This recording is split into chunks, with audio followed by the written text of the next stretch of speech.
Hi, I'm Michael and this is California. And today we have a bit of mixed good news for those families who are currently receiving food benefits through the SNAP, food stamp, and P-EBT programs. This is because President Biden has signed an executive order to increase and improve food benefits for the millions of Americans who are struggling to ensure that they themselves and their families have enough food on the table. Also, there are 6 new states who have announced their dates for January SNAP-Max benefits, including New York.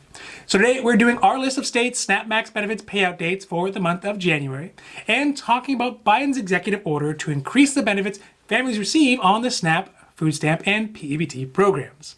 Now, this is your daily dose. And before we get to it, if you like this information, if you find it interesting, if you find it helpful, please don't forget to like and subscribe. That way you can get updates when our newest and most informative videos become available. So let's go over the order for today. First, we're going to do the states and dates for SNAP-Max benefits for January. Then we're going to talk about the new executive order that President Biden signed to improve and enhance the PeBT 2.0 program for this year's school year, as well as SNAP and food stamps programs moving forward. So that being said, here goes the list for new states and dates for January SNAP-Max benefits.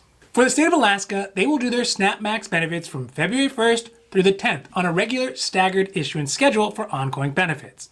For new claims, they will be processed as they are received. Next is the state of Massachusetts, which will send out SNAP-Max benefits on February 2nd and then daily after that for all late approvals. In Minnesota, they will send out their SNAP-Max benefits from February 8th through the 25th, but they will not issue on the day of their approval for new approvals due to benefits being paid out manually. New applicants should expect a 1-month lag time for their SNAP-Max benefits. Nebraska will send out their SNAP-Max benefits on February 8th, which will be available on the 9th. New York will send out SNAP-Max benefits for folks living in New York City on the 15th, and then again on the 19th through the 22nd, and then again from the 25th to the 29th with benefits available the next day. For the rest of the states, benefits are sent out from the 11th through the 14th, and then the 18th through the 21st. And then last but not least is the Virgin Islands, which will be sent out on the 24th through the 26th of January. Now, if you've been keeping score on your SNAP-Max benefits bingo card, there are still some states who are missing from this list: Pennsylvania, Delaware, and Nevada. So we'll just have to see if these states release anything official by the end of this week. Okay, so with that done, let's talk about some of the new improvements that the Biden administration is hoping to implement into the pandemic EBT or the P-EBT program.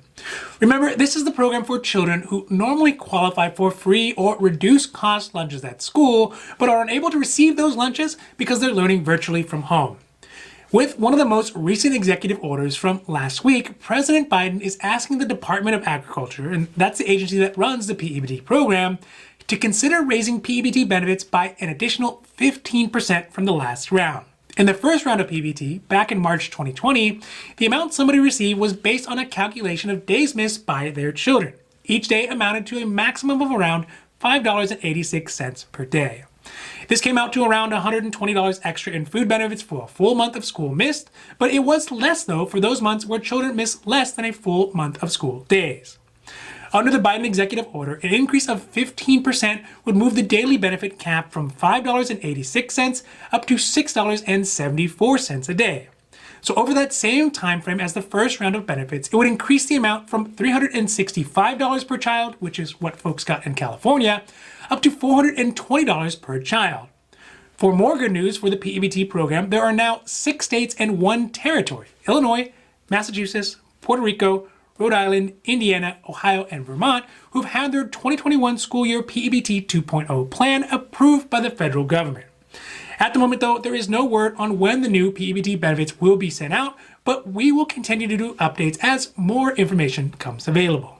Lastly, with Biden's executive order to increase food security nationwide, he's also asked SNAP to consider to increase regular SNAP benefits by 15 to 20% permanently.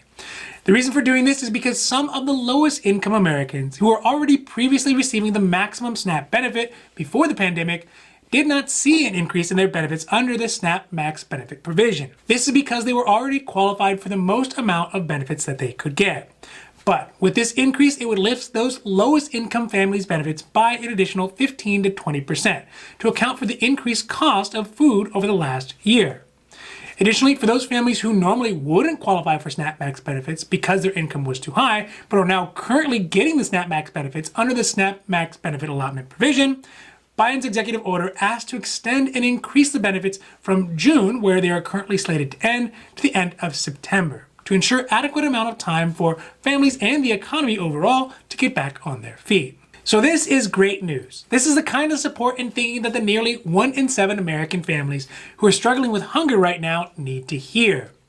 Of course, there's always more that can be done, and hopefully this is just the beginning of the changes that the Biden administration will make to our country's food benefits.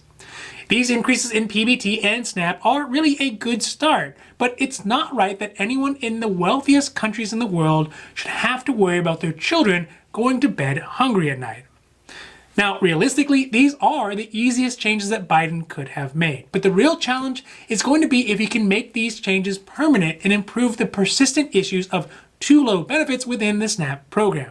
This is because once these provisions end, or if there's another president after President Biden who doesn't agree with them, these benefits from the executive order could revert back down to the near starvation level they had been before the pandemic.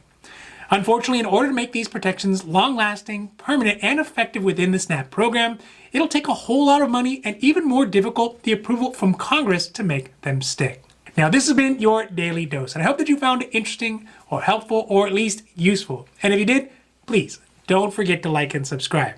That way you can get updates when our newest and most informative videos become available. Now, that's it for me and for California. I'm Michael, wishing you a happy, healthy day.